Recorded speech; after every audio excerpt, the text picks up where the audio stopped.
Hello, everybody, and welcome back to the podcast here in Global Conquerors, our weekly podcast, Conquest. This is episode 38, being recorded on August 6th, 2024. This is a Tuesday. It's you know the deal. It's your host, SMGFrenzy, joined with.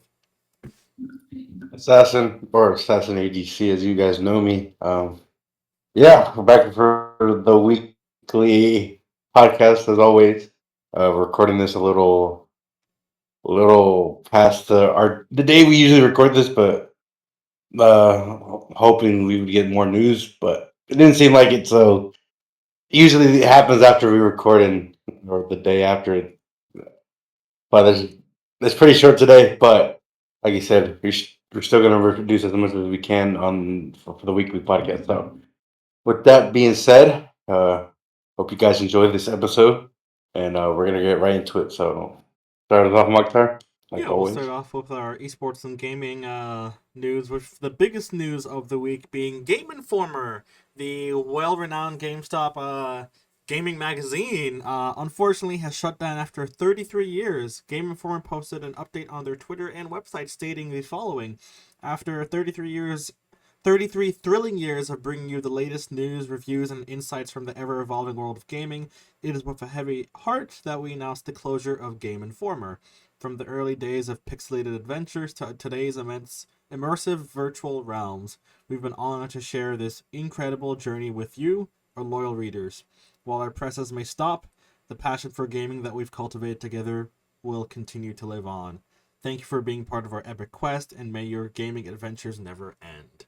So, Game Informer, I'm sure if you grew up any time between 1990s till 2015 or so, especially kids who went to GameStop a lot, you probably recognize Game Informer. If you had like a GameStop membership, you would get the Game Informer magazine sent to your house. I have so many of them that I still have on my bookshelf. I'm sure you've had a few. Their covers were iconic. I remember some of the Halo covers, some of the COD covers. They were just, it felt like an integral part of the gaming community, especially for me growing up, and I think for you as well. And I guess as we got into high school, they kind of became less important, kind of faded off in the background. And also, as like media has become less physical and more digital, they kind of have not been able to find that same audience anymore.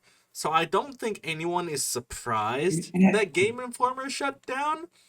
It's just an unfortunate relic of the past, which is the main. This it is the main thing. Yeah, I mean, been out around for a while. I mean, I remember getting a bunch of those magazines. Mm-hmm. I was more excited about what do they do every month? I They would think so. release a new Yeah. one. Yeah. I always be excited on like what different cover art they would have, and they always had some good ones. COD had some good ones when they were releasing the new ones. Mm-hmm. A lot of classic, like old school games were made covers of them most of the times. It just depends on what was popping for the newer games. But it is sad, but like I mean, we kind of expected this. Everything's moving now to digital or on the web type of deal. So that audience is no. I mean, most people aren't even going into GameStop um to shop anymore, and yeah, really there's no point of keep going, but it is very iconic into the gaming world. You know, and so it's Jesus, as you could say, Yeah. um, it's sad, but but not surprising because we kind of expected this to happen sooner or later, and it ended up happening. What last week they Yeah, it announced was it? late last week is when they announced it. It's sad, but everything's digital nowadays, and it's pretty hard to get that type of audience to go in and buy those type of things. And but It is a another shame, sad but history. No, another sad thing in gaming history, but well, it's like it was because fun. magazines can still work. You still have like Time and whatever, like the big magazines, and they have a digital version and a print version. I guess the main thing is that gaming is inherently online, and gamers get a lot of their info through Reddit, through Twitch, through Twitter. So Game Informer kind of has become redundant, because the same info they would be talking about in Game Informer, you would get like from somebody breaking the news on Twitter or on Reddit or like through your favorite streamer. Yeah, I mean, like pretty much information's pretty easy to get nowadays everywhere Yeah. from your favorite streamer, YouTuber, Reddit, Twitter. I mean, it's pretty easy to get those type of things now, Mm-hmm. without having to wait for that information to come out. It's just the way the that we're heading nowadays with especially with technology. So it is more easy and accessible to everybody um, who have internet or a way to the internet. Mm-hmm. So um, pretty sad, but not surprised. It was just a matter of when they were gonna do it, and then it just happened last week. And yeah, so sucks, but it was fun while it lasted. The good times and the good. I mean, it was a lot of good reads in the magazines they came out with. Um, it sucks though, but we weren't too shocked about it. But Yeah, yeah, that is true. And our other story for esports gaming is Halo Infinite. Halo Infinite servers have been suffering a lot since the big crash of Microsoft servers about almost a month ago, and it really has been plugging matchmaking and whatnot. 343 though actually today implemented a back end update that fixed both casual and competitive game modes. So now you're no longer loading into a match 4v3 anymore. Like, it is confirmed it does work now. So servers are fixed. This article that I wrote was outdated, just became outdated about 6 hours ago. So, but yeah, Halo Infinite was suffering some pretty bad server issues, and Unisec and other 343 employees were responding to pros, being like, we understand, we understand. Some of this we don't know why it was happening, so they've been trying to figure out themselves. And it seems 343 has been able to now understand most of the issue. The funny thing is, it seemed that it was affecting people mostly near the source servers in Texas. So the further you were away from that, the more stable servers were. So it was mostly only pros complaining, which is kind of funny part. But because of the server issues, one of the open online tournaments for Salt Lake City had to get their schedules scrunched up. So Open 1 and they 2 happen on the same week, and Open 1 happens on a Thursday, which is really inconvenient for a lot of people who want to get the points to qualify for Salt Lake. But but yeah, as I was saying, Halo, like I said, as we've been saying since the game has released, every update has kind of had a mess up of some sort. Well, this time it wasn't even an update that caused server issues.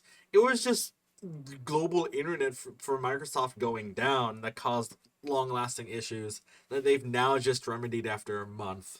So it's nice that it's fixed now and the servers are now running well. It's just kind of wild it took a month for things to get back up and rolling.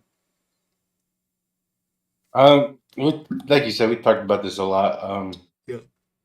Seems like every time they try to fix something, they end up breaking something else. I don't. I mean, I don't think that the issue with the servers being trashed is on them. Mm-hmm. It just seems like internet issues and stuff like that. Mm-hmm. Could also play a factor, but who knows if that's not the update. Um, yeah, I mean, like it's happened. This happened before, but they ended up fixing it, and they had it well fixed for a while. Mm-hmm. It just seems like that problem is coming back again. But we'll see. Um, if problems like this don't come back because it's pretty much devastation to their game, even though due to the lack of support recently with the game, a lot of their audience has gone away, and with issues like this being pretty frequent, Mm-hmm. um, I mean, it would make sense why audience don't want to play this game or watch it due to just the problems it has. So, as of right now, you already said that they have fixed this issue. So, Yeah. but I just hope that we don't have to deal with this stuff later down the road, every update after update. So, Oh yeah, exactly. Um, But but yeah, I it's mean, nice that we're at least back for a little bit, so we'll see how the rest of this Halo season goes, especially leading up to Salt Lake. But with that, that closes out our esports and gaming. And now we transition to general news, starting off with the famous Japanese manga series My Hero Academia, Boku no Hero Academia, has concluded after 430 chapters this week. One of the most popular anime and manga series in the world. Um, I don't think people were expecting it to end this soon. So, but also a lot of people wanted it to end because it does have a lot of chapters. So, but yeah, the anime is still airing, which it most likely is on its final season. But Japanese fans and American fans and just worldwide fans alike have been saying their goodbyes to the very long running series since 2014. So about 10 years. can't really put much input. I don't really watch or read manga/anime, so but that's all on you. So my bad if I can't put any input on my end, but No, yeah. And then so our other my general bad. news topic. This one is a throwback, actually. If you go back to like maybe 10, 12 episodes before this one, you might have seen us talking about New York City Cheeseball Man, who went around the city putting up posters saying he's going to eat cheese balls in Central Park. And guess what? He ate a whole jar of cheese balls in Central Park.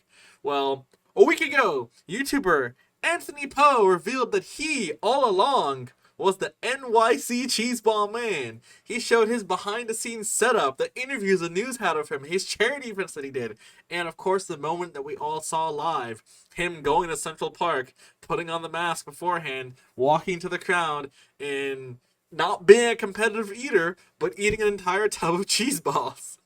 So it was not some random New Yorker, but in fact a pretty well famous YouTuber who did this You know every. who that is? Yeah, I Do do you know actually. him? Yeah. It's like I think I've heard of him, but not. I don't know much of him. I only saw the video because I'm subscribed to him, so it popped up in like my subscription feed. No, I'm like I don't know what type of videos he makes. He His name sounds makes familiar. trolley videos. The first video I ever watched from him was in high school, and he went into his high school dressed up as Ben 10, pretending to like transform and it just be like one of his classmates pretending to be the aliens, just doing really stupid stuff. That's the very first video I saw from him, and he's just a trolley dude.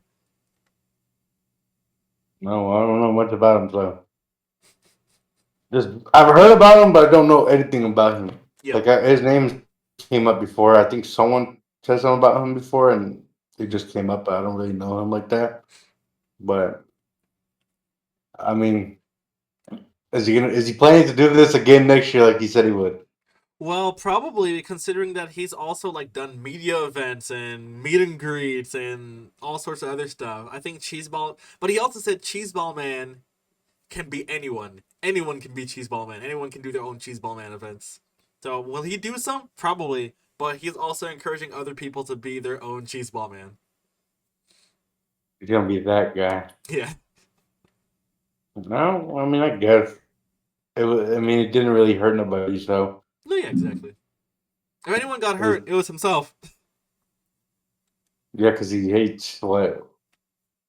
What did he say he was A ball allergic of to cheese or? cheese ball. Yeah, it has like 430 balls. Yeah, but he said he was allergic to like something. I think Like yeah, he you was. said that there's something like that. So bad combinations all around, but he did it successfully. Hey man, no one. That's whatever you have to do to get famous.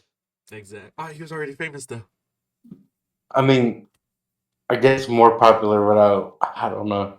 I have no actually claim behind like to say, but Mhm. I mean, good for him. I mean, it took him like how long ago was this? A couple months ago, like I beginning of the year. no, not even beginning. It's like roughly 2, 3 months ago. I feel like that was if that event felt like it was last year. It just shows you how much has been happening this year. But yeah, Huh? I think with that though, that closes out our podcast. If you want to close that, Angel. With that being said, thank you guys for watching this video. Make sure you like, comment, subscribe, turn on that notification bell so you know when we upload. Go watch our newest video or our newest Halo video on the channel. And go watch other videos we have. Pretty good videos. Watch our vlog from ACS Atlanta. Mm-hmm. That was good stuff. Watch our previous podcast about ACS Atlanta too. And follow our socials down below. We got more. We gotta get some videos going. Hopefully, we can get Minecraft back. We just have to figure out our schedules a little more clear. We're all over the place on both ends, so we'll return to Minecraft eventually. We can't really promise you anytime soon, but Yeah. doesn't stop you from going to watch the other videos we have on our channels already. So, oh, you guys something to say? No, I was like, yeah. Oh, okay. With that being said, we see you guys in the next one. Bye. See you.